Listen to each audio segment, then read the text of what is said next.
Então, bom dia. Segunda-feira, 4 de outubro. Desculpe, parece-me que estamos com complemento de comunicações. Parece que não. Bom, como dizia eu, então seja bem-vindo. Primeiro dia da semana e também primeiro programa desta semana da Cor do Dinheiro, versão matinal. E estamos a falar do programa do dia 4 de outubro do ano da graça 2021. Antes de mais, quero pedir a Vossas Excelências que me digam que está tudo a chegar bem, porque há bocado tivemos aqui um problema de som e de comunicações, razão pela qual isto começou 2 minutos mais tarde. Em todo caso, fica aí ao vosso critério. Bom, amanhã é feriado, como sabe, implantação da República. Deixe-me só acertar aqui a câmara e, antes que haja mais dúvidas, vou deixar ficar aqui a informação, como deixo sempre. Amanhã, como sempre, mesmo quando é feriado, haverá a Cor do Dinheiro. E o que é que lhe posso anunciar já como tema principal da edição da manhã, a menos que caia o céu? Pensões. E já vai perceber porquê. Eu hoje de manhã, ao abrir os jornais, fui surpreendido com a informação de que o Governo está a pensar fazer um aumento de pensões para além daquilo que é o aumento que ficaria relacionado ou dependente da própria aplicação da lei. Ora, como sabe, na economia, como noutros setores da nossa vida, é preciso ter alguma coisa para dar. Ora, quando você tem, não pode dar, a menos que se endivide, certo? Então é isso, que se endivide ou então que vá aumentar a carga fiscal. É essa matéria que eu vou analisar amanhã e daqui a pouco já te explico melhor. Então vamos lá ao período de ordem do dia e vamos voltar a João Rendeiro. À medida que o tempo vai passando, nós vamos conhecendo novos detalhes e quanto mais vamos conhecendo, há duas evidências que saltam à vista. Os agentes da autoridade, quando eu digo autoridade do Estado, ou seja, os agentes judiciários, foram um bocado negligentes neste processo todo. Todos os dias vamos conhecendo detalhes novos sobre ele, quando foi para fora, previamente devia ter declarado a morada, não declarou, só declarou quando, depois de ter chegado, como no caso da viagem em Londres, e os agentes judiciários, neste caso o juiz, não foi, ou a juíza, não foi suficientemente diligente nesse aspecto. O segundo aspecto é que começamos agora a saber outros pormenores. Por exemplo, João Rendeiro tinha sido sujeito a várias multas do Banco de Portugal por ter violado deveres que o Banco de Portugal fixa aos bancos e aos gestores de bancos e também da CMVM. Ora, num caso são 1,5 milhões de euros e no segundo caso 1 milhão de euros. Estas duas multas ficaram por pagar. Segundo ponto. Sim, se está a pensar que os poderosos safam estas coisas, tem toda a razão. Segundo ponto. Os prejuízos do Banco Montepio. Eu na semana passada não cheguei a comentar porque não tivemos tempo aqui, mas numa das edições da semana passada no meu jornal, o Dr. Virgílio Lima, que dirige a Associação Mutualista de Montepio, salvo ver na sexta-feira, anunciou que o Banco Montepio, que é um dos ativos detido pela Associação Mutualista, vai ter dezenas de milhões de euros de prejuízos este ano. Ora, eu tinha visto a manchete por alto e fiquei a pensar, bom, isto vai dar problemas ou vai dar que falar, não é? O mínimo, vai dar que falar. Bom, não vi ninguém preocupado durante o dia de sexta-feira, não vi analistas, não vi partidos, não vi gente ligada ao setor financeiro preocupada com isto. Dá a sensação que é normal bancos terem prejuízos. E dá a sensação que, no caso do Banco de Montepio, é normal que a situação seja assim. Várias pessoas envolvidas no processo, ao comentarem este tema desde sexta-feira comigo, diziam assim, bom, se calhar o que já está na calha está decidida uma solução qualquer que envolva o Governo em matéria de Montepio e nós ainda não sabemos. Eu não sei. mas que fico preocupado ao perceber que a sociedade e as autoridades não me parecem preocupadas com este assunto, aparentemente preocupadas, fico. Ponto seguinte, os vistos Gold vão mesmo mudar a partir de janeiro do próximo ano. O que é que isso significa? Que o Governo, por pressão do Bloco de Esquerda e do PCP, sempre a pressão desta gente com quem dorme, vai mesmo alterar as regras dos vistos Gold. Eu pensava que era porque o país já estava rico, já tinha vendido um mobiliário que devia vender, mas não. Isto é mesmo por pressão dos partidos. Bom, você dirá, está bem, há muita especulação. Quero lá saber se há especulação ou não. A especulação é sempre aquilo que nós conseguimos levar alguém a dar pelo valor de certo ativo. A questão não é essa. A questão é que Portugal é um país onde não existe rigorosamente nada em matéria de estabilidade. O que é que eu quero dizer isto?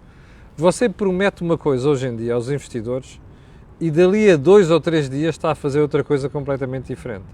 É certo que me pode dizer, está bem, mas neste caso concreto isto é sempre resultado da negociação entre partidos políticos. Pois, mas o tema é esse, precisamente, é que nós não temos, não vale a pena, não temos entendimento entre partidos, ou seja, não temos acordo de regime quanto a questões básicas do nosso ordenamento, seja fiscal, seja em termos de normas de regulamentação, nada.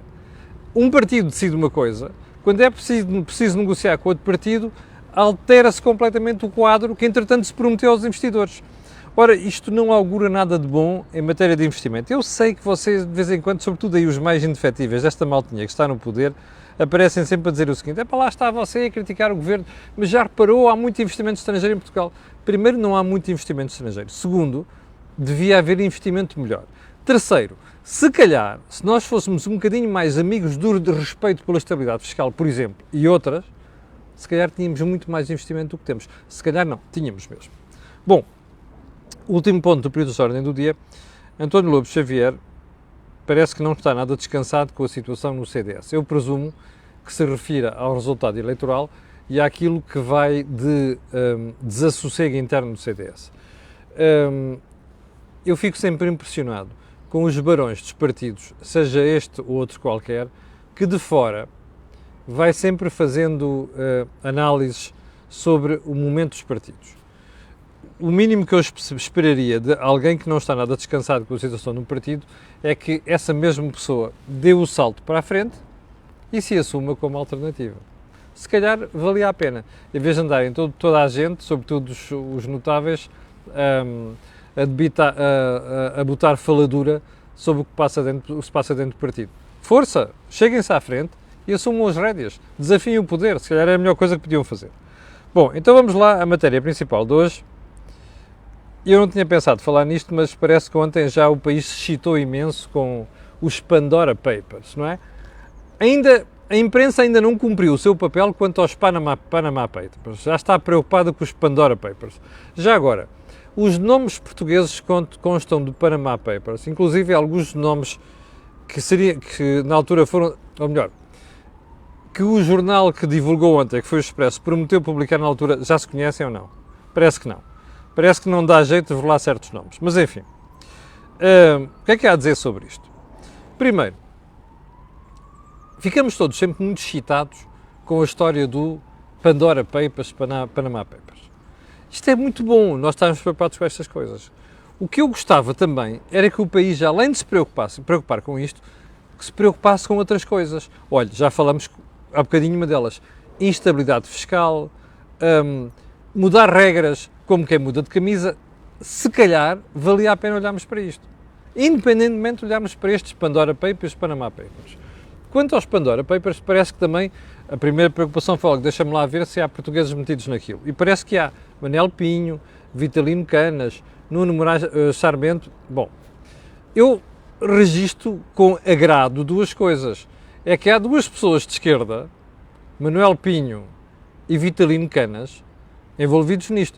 Dir-me-ão, está bem, mas não fizeram nada de mal. A questão não é essa. É, se estamos a falar de offshores, não é? É isto que estamos aqui a tratar. É sempre interessante ver gente de esquerda envolvida naquilo que normalmente a sociedade considera como uma lama, que são os offshores, não é?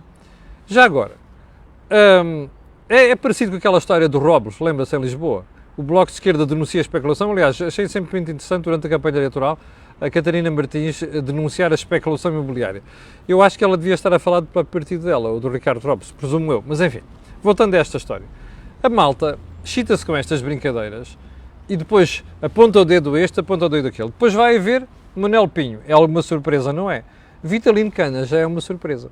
Vitalino Canas, membro destacado do Partido Socialista, é chefe de gabinete de Guterres, envolvido na governação de Sócrates, ex-deputado do Partido Socialista, envolvido em offshores.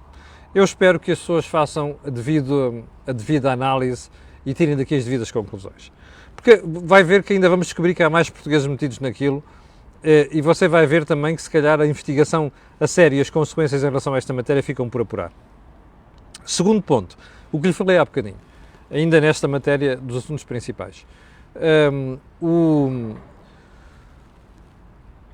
Os jornais falam hoje, inclusive o meu jornal, o Jornal de Negócios, fala num aumento extraordinário de pensões para 2022. Porquê? Porque as regras que regem o aumento de pensões não se podem aplicar. Ou melhor, não permitem aumento de pensões em 2022 em certos casos. Então vai daí o Governo vai derrogar a lei e vai consagrar um aumento extraordinário. Eu hei de analisar isto melhor, porque ainda não conheço os detalhes todos, porque essas regras têm a ver com o crescimento do PIB e têm a ver com a inflação, mas vou analisar isto melhor e amanhã, como sabe, é feriado e com alguma calma vamos analisar isto. Bom, e agora vamos para o ponto principal.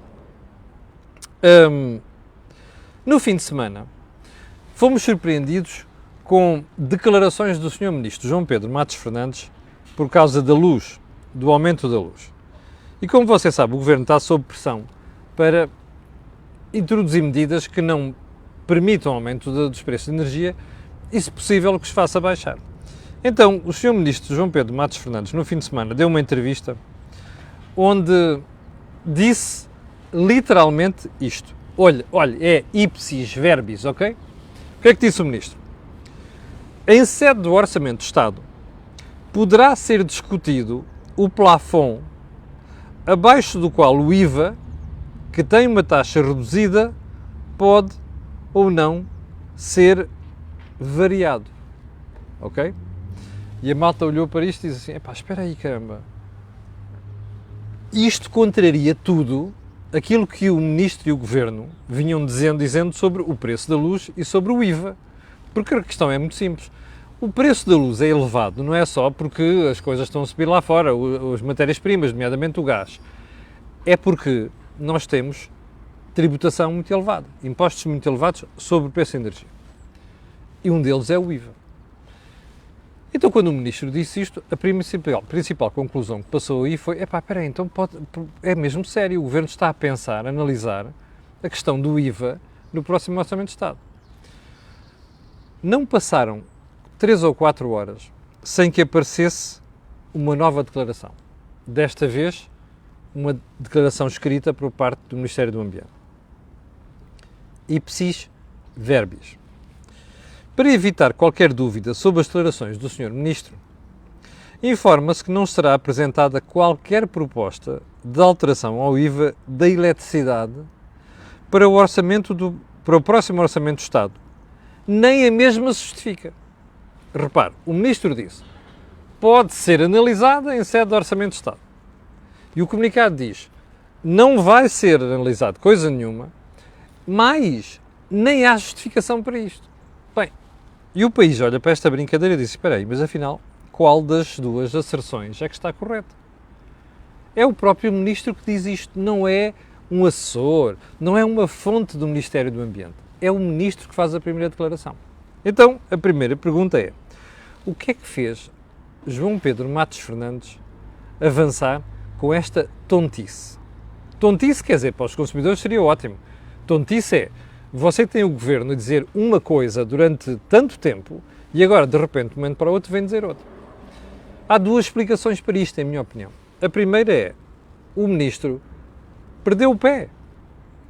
Decidiu dizer uma coisa, deixa-me lá, a eleitoralista, deixa-me lá ver se eu agora adoço aqui a boca às pessoas, prometendo que pelo menos vamos analisar isto.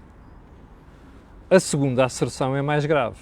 É, deu uma de Pedro Nuno Santos, dentro do governo e do Partido Socialista. Sendo que João Pedro Matos Fernandes não é Pedro Nuno Santos, ou seja, não tem o peso que ele tem. Bom, se for esta segunda hipótese, é gravíssimo, porque significa que nós temos autogestão no governo. Você recordar-se-á que na semana passada já tivemos uma manifestação disto, quando Pedro Nuno Santos se atirou publicamente ao Ministro das Finanças, assunto, aliás, muito glosado aqui nesta coluna. Bom, desta vez a questão é diferente. João Pedro Matos Fernandes não tem peso no governo, mas achou que devia nadar fora de pé, estilo, bom, se eu falar nisto, pelo menos fica já o compromisso dentro do governo que nós podemos até analisar a questão da taxa do IVA. Eu não sei qual das asserções é verdade. Sei é que isto é mais uma confirmação de duas coisas. Primeiro, o governo está em autogestão e, em segundo lugar, o Primeiro-Ministro está a perder autoridade de forma acelerada no governo. Isto já se notava nos últimos meses, acentuou-se na semana passada com as declarações de Pedro Nuno Santos e agora é mais um espinho, desta vez cravado por João Pedro Matos Fernandes. Em condições normais, um ministro como este, assim como Pedro Nuno Santos, estava na rua. Bom, assim como a senhora Ministra da Agricultura, como o senhor Ministro da Administração Interna, estavam todos na rua. Como você sabe, nada disto aconteceu. Moral da história. O senhor Primeiro-Ministro está a perder o pé da governação. E o Primeiro-Ministro, desta maneira, arrisca-se a daqui a pouco ter o governo todo em desagregação. Este é apenas mais um sinal. Pergunta. O Primeiro-Ministro tem condições para dar a volta ao texto? Eu tenho as maiores dúvidas. Porquê? Primeiro, porque o erro está cometido. E qual é o erro? Durante meses, António Costa deixou passar a ideia de que estava a prazo, que mais tarde ou mais cedo ia deixar o cargo. Eu sei que ele, cada vez que fala do assunto e questionado sobre a matéria, diz sempre, faz uma profissão de fé, esta não foi a minha última campanha, por aí adiante. A questão não é essa.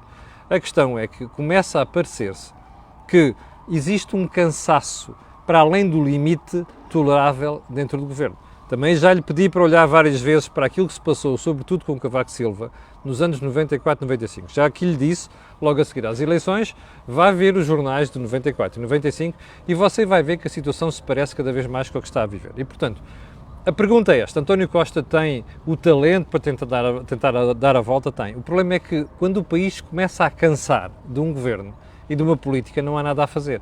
Foi assim com Cavaco, foi menos com António Guterres e eu estou convencido que é aquilo que acontece neste momento. E mais, quando um primeiro-ministro passa esta imagem de estar a perder controlo, então os episódios de rebeldia dentro do governo multiplicam-se. Já foi Pedro Nuno Santos, agora é João Pedro Matos Fernandes, vamos ver qual é o próximo ministro. Bom, ponto seguinte, a situação no PSD. Houve vários espectadores que me escreveram a dizer você depois disse na semana passada que aquilo ficava tudo em águas de bacalhau e por aí adiante, mas em que é que ficamos? Ou seja, a oposição vai desafiar Rui Rio ou não? Eu acho que vai. É tudo uma questão de tempo. Expliquei-lhe aqui na segunda-feira ou na terça que Paulo Rangel, com o texto que escreveu no Jornal Público, estava a dizer vamos analisar o que é que se vai passar e depois tomamos uma decisão.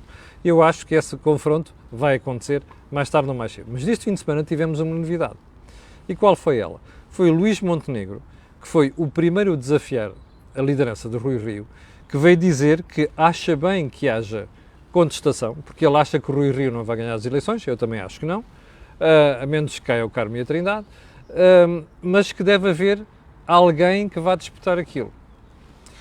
Ou seja, Luís Montenegro está a querer dizer o quê? Que está a apoiar outros candidatos, nomeadamente Paulo Rangel? Pode ser, mas pode ser outra coisa. Imagine, primeiro, ele livra-se de querer de ser acusado de dividir o PSD, neste momento, com esta declaração. Mas tem outra vantagem.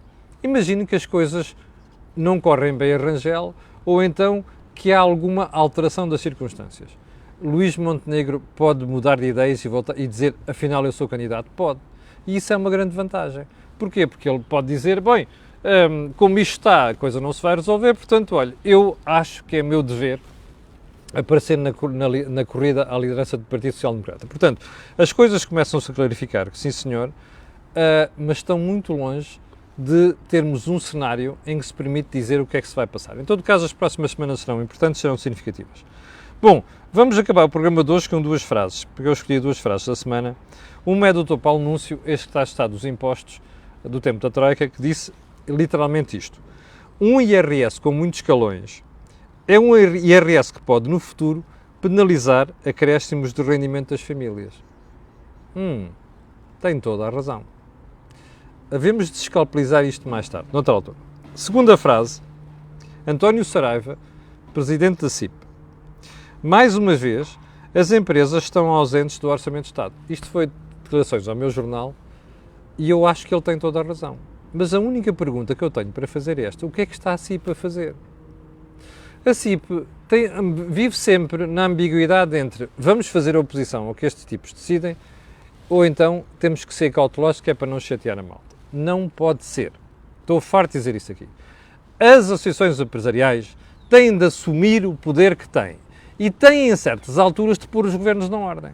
Este já devia ter sido posto na ordem há muito tempo, nomeadamente em matéria fiscal. A CIP tem que ter uma atitude muito mais interventiva e muito mais proativa do que tem tido. Bom, chegamos ao final do programa de hoje. Como sabe, programa em dia de ponte. Toda a gente que saiu de Lisboa e do Porto na sexta-feira mostrou bem isso. Nós voltaremos amanhã, feriado, com a edição diária da Cor do Dinheiro. Quero lembrar-lhe que esta semana ainda vamos ter um webinar e com a Visão. E também quero lembrar que este canal tem uma parceria com a Prozis e, portanto, quando você fizer compras no site, que se inscrever lá no cupom, na saída, no cupom promocional Camilo, tem um desconto de 10%. Bom, voltaremos a estar consigo amanhã. Não esqueça que hoje é dia D, às 9 da noite, nós estaremos em direto, desta vez com o João Marcos de Almeida e com o Miguel Morgado. Obrigado, com licença e até amanhã de manhã.